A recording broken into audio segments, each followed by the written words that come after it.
မင်္ဂလာပါရှင်မန္တလေးခေတ်သစ်ကနေနောက်ဆုံးရသတင်းများကိုတင်ဆက်ပေးပါမယ်ပထမဦးဆုံးအာဆီယံအလှည့်ကျဥက္ကဋ္ဌမလေးရှားဝန်ကြီးချုပ်နဲ့မြန်မာစစ်ကောင်ဆောင်ဆွေးနွေးပွဲပြုလုပ်တဲ့သတင်းကိုတင်ဆက်ပေးပါမယ်အာဆီယံအလှည့်ကျဥက္ကဋ္ဌမလေးရှားဝန်ကြီးချုပ်အန်နဝါအီဘရာဟင်နဲ့မြန်မာစစ်ကောင်ဆောင်ဗိုလ်ချုပ်မှုကြီးမင်းအောင်လှိုင်တို့ဆွေးနွေးပွဲကိုဘန်ကောက်မြို့လေကောင်က Rosewood Hotel မှာလွန်ခဲ့တဲ့မိနစ်ပိုင်းကစတင်ခဲ့တယ်လို့သိရပါတယ်။ဆွေးနွေးပွဲမစတင်ခင်ငလင်ကြောင့်ဆုံးပါသူတွေအတွက်ဝန်နေချင်းအထိမ်းအမှတ်10မိနစ်ငြိမ်သက်ခဲ့ကြပါတယ်။မလေးရှားဝန်ကြီးချုပ်ဟာထိုင်းဝန်ကြီးချုပ်ပီထုံတန်နဲ့ထိုင်းအစိုးရအဖွဲ့ AK ဟာရုံးခန်းမှာတွေ့ဆုံပြီးနောက်ဗိုလ်ချုပ်မှုကြီးမင်းအောင်လှိုင်နဲ့ဆက်လက်တွေ့ဆုံတာဖြစ်ပါတယ်။မင်းအောင်လှိုင်ဟာနိုင်ငံတကာကဖန်ဝရန်ထုတ်ထားသူတယောက်ဖြစ်ပြီးဒီတွေ့ဆုံမှုဟာလည်းနိုင်ငံတကာနဲ့ဒေါ်လာရေးအင်အားစုများကဖြစ်တဲ့ဝေဖန်မှုများရှိနေတယ်လို့သိရှိရပါတယ်။နောက်ထပ်သတင်းတစ်ပုဒ်အနေနဲ့သူဘာဆက်လုပ်မလဲဆိုတဲ့သတင်းဆောင်ပါတစ်ပုဒ်ကိုတင်ဆက်ပေးပါမယ်။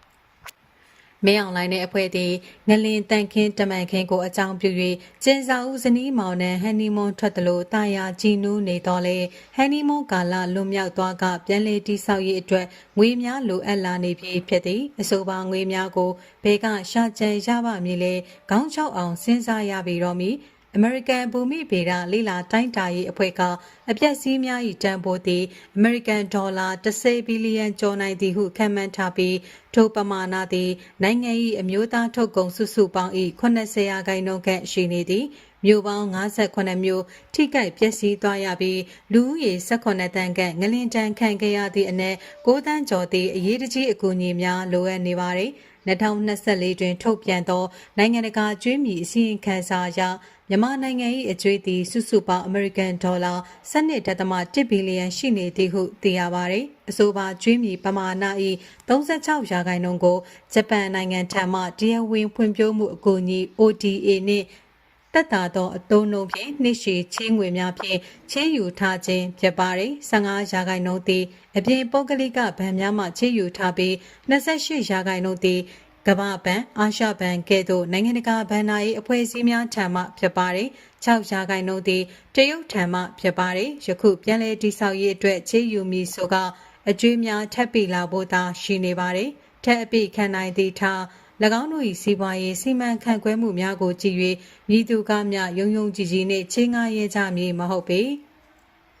နိုင်ငံရေးမတည်ငြိမ်မှုများစီးပွားရေးအားရေတိုသာကြီးတက်သည့်တလွဲတချောစီမံခန့်ခွဲမှုများကြောင့်ရိမ့်ရန်ကြီးနေသည့်ဂျာမယခုအခါတဘာဝဘေးရန်ရဲ့ကြီးထပ်မံရင်ဆိုင်လာနေရပြီဖြစ်ပါတယ်စစ်တပ်အတွင်းအမိန့်ပေးအမိန့်ကန်စနစ်ဖြင့်နေထိုင်လာခဲ့ရပြီးအလေအလက်စစ်စီမံခန့်ခွဲရေးများလောက်သာလုံနိုင်စွမ်းရှိခဲ့သည့်စစ်ဘက်အရာရှိများသည်တိုင်းပြည်၏စီးပွားရေးနိုင်ငံရေးမူဝါဒများကိုဥဆောင်ရေးဆွဲချမှတ်ဖို့ဖြစ်လာရသည့်အခါအတွင်းတော့မြောက်အောင်သည်ရသလိုအလွဲလွဲအချောချောမလုံတတ်မကိုင်းတဲ့ဖြစ်နေရသည့်ကြားမှာပြန်လည်တည်ဆောက်ရေးဆိုသည့်လွန်စွာကြီးလေးသောတာဝန်ကြီးကိုအဘယ်သူများထမ်းရွက်နိုင်ကြအောင်မည်နည်းလက်ရှိတွင်စစ်ကောင်စီအဖွဲ့သည်ခေါင်းတမော့မော့လေတမော့မော့နှင့်လိုက်လံကြီးစုခြင်းနှင့်အချိန်ကုန်နေကြပါသည်တကယ်တမ်းတွင်ထိုတံများကိုပြည်သူများသာခါးစည်းခံကြရတော်မူဖြစ်ပါသည်ပြည်သူများအဖို့က၎င်းတို့ယုံယုံကြည်ကြည်နှင့်ရွေးချယ်တင်မြှောက်ထားကြသူများမဟုတ်ဘဲလက်နက်အားကိုဖြင့်အာဏာကိုနိုင်ထက်စီးနှင့်လူယူက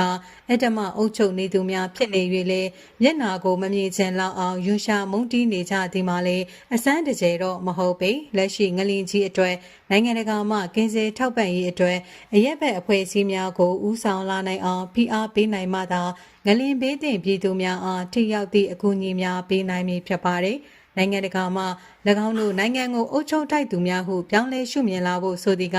လက်ရှိငလင်ချင်းနှင့်ပတ်သက်၍ကောင်းစွာကင်တွယ်နိုင်စွမ်းရှိမရှိအပေါ်မူတည်နေပါသည်ထို့သောသောအရေးချင်းစစ်စာမှုဘက်တွင်လည်းရှုံးပြီးရှုံးနေမြဲပင်ဖြစ်ပါသည်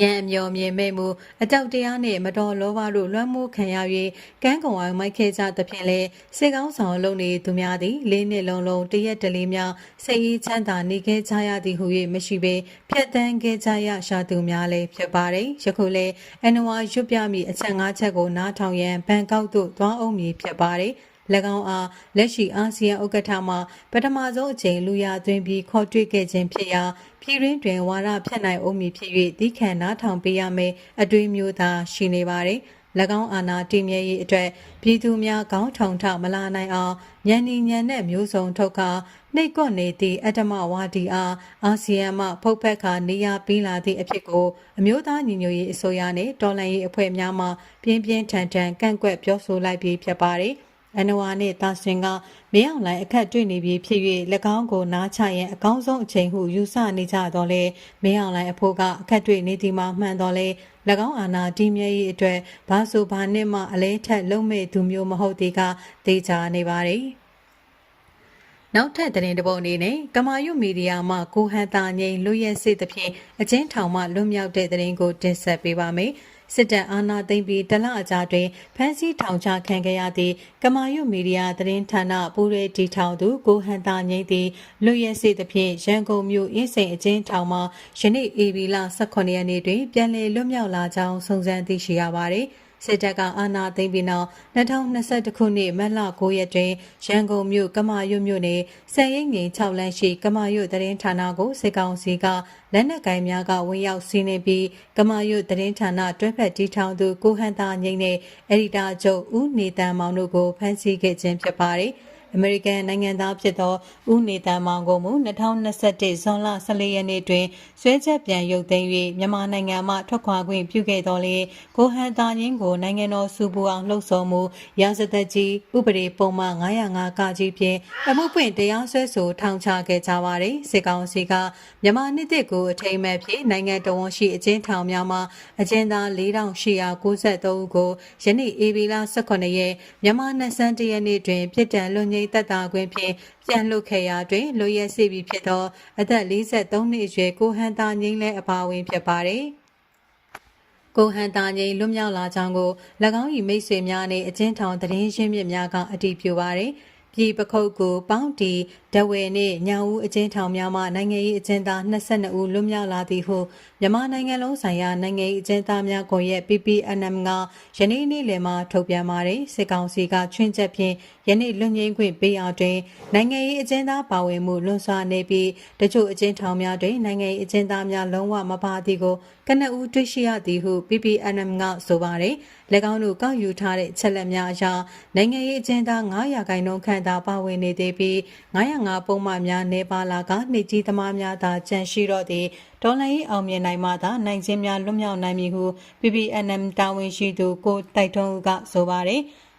ဒီလူတွေအားလုံးလွတ်မြောက်ဖို့အတွက်ဆိုရင်တော့ဒေါ်လာရေးအမြင်အောင်မှလွတ်မြောက်မှာဖြစ်ပါတယ်အချင်းထောင်တကားတွေကိုဒေါ်လာရေးသမားတွေကိုယ်တိုင်ချိုးဖောက်ပြီးမှလာရောက်ခဲ့တင်မဲ့အချိန်ကိုပဲနိုင်ငံရေးအကျဉ်းသားအကျဉ်းသူတွေကစောင့်မျှော်နေပါတယ်ဟုဆိုပါတယ်စစ်ကောင်စီကရာဇဝကျင့်ထုံးဥပဒေပုံမှ401ပုံမှခွဲ1ရာပြည်ထံလွတ်ငြိမ်းသက်သာခွင့်ဖြင့်အကျဉ်းသား4800ကျော်ကိုပြန်လွတ်ပေးခဲ့သည်ဟုဆိုပြီးနိုင်ငံသားအကျဉ်းသား73ဦးကိုလည်းလွတ်ပေးခဲ့သည်ဟု၎င်းလက်အောက်ခံနိုင်ငံပိုင်သတင်းဌာနများကတဆင့်ကြေညာခဲ့ပါတယ်တို့အပြင်လူသက်မှုမရိမ့်မှုပောက်ကွဲစေတတ်သောဝတ္ထုပစ္စည်းအဥပဒေအရပြစ်မှုများမတရားအသင်းဥပဒေလက်နက်အဥပဒေ19စလုံးအရပြစ်မှုများ1949လက်နက်ဥပဒေအရပြစ်မှုများ1951လက်နက်ဥပဒေအရပြစ်မှုများ1942ရှမ်းပြည်နယ်လက်နက်အမိန့်အရပြစ်မှုများ2023လက်နက်ဥပဒေအရပြစ်မှုများမုံရစ်စေဝါတဘာဝဘေးအန္တရာယ်ဆိုင်ရာဥပဒေပြစ်မှုများအကြမ်းဖက်မှုတိုက်ဖျက်ရေးအဂတိလိုက်စားမှုများမှအပအကြမ်းပြစ်မှုများကိုပြည်ထံ၏6ပုံတပုံအား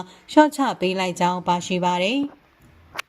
ရခိုင်ကလည်းစစ်ကောင်စီကချင်းချက်များဖြင့်နိုင်ငံသားတို့ကိုပြန်လွှတ်ရာတွင်နိုင်ငံရေးအကျဉ်းသားအနှဲငယ်သားလွှတ်ပေးခဲ့ပြီးယခုလည်းလက်နက်မှုအများအပြားဖြင့်လူငိမ့်သက်သာခွင့်ကိုကန့်သတ်ထားပါတယ်။နိုင်ငံတော်၏အတိုင်းအမြံပုဂ္ဂိုလ်ဒေါအောင်ဆန်းစုကြည်အပါအဝင်အာဏာသိမ်းပြီးနောက်စစ်ကောင်စီကိုဆန့်ကျင်၍ဖမ်းဆီးခံရသူအများစုသည်စစ်ကောင်စီထုတ်ပြန်ချက်ပါချန်လက်ခဲ့သောဥပဒေပုံမှန်များဖြင့်သာတရားစွဲဆိုထောင်ချခံထားရပါတယ်။ထို့ကြောင့်နိုင်ငံရေးအကျဉ်းသားအများစုသည်ထောင်ဒဏ်ရက်6ပုံတပုံလျော့ပါခန်းစား권ရကြမည်မဟုတ်ပေယမန်နေ့ EB 18ရက်နေ့တွင်နိုင်ငံအနှံ့ထောင်များမှအကျဉ်းသား3303ဦးကိုစစ်ကောင်စီကပြန်လွှတ်ပေးခဲ့စဉ်ကလည်းနိုင်ငံရေးအကျဉ်းသားအနှဲငယ်သာပါဝင်ခဲ့ပါသည်စစ်တပ်အာဏာသိမ်းပြီး4နှစ်ကျော်တွင်မြန်မာမှလွတ်လပ်သောသတင်းမီဒီယာသမား200ကျော်ကိုမတရားဖမ်းဆီးခံရပြီး9ဦးမှဥပဒေမဲ့တပ်ဖြတ်ခံရသည်ဟုလွတ်လပ်သောမြန်မာသတင်းမီဒီယာကောင်စီကဖေဖော်ဝါရီ1ရက်မှာထုတ်ပြန်ပါတယ်2021ဖေဖော်ဝါရီ1ရက်မှာ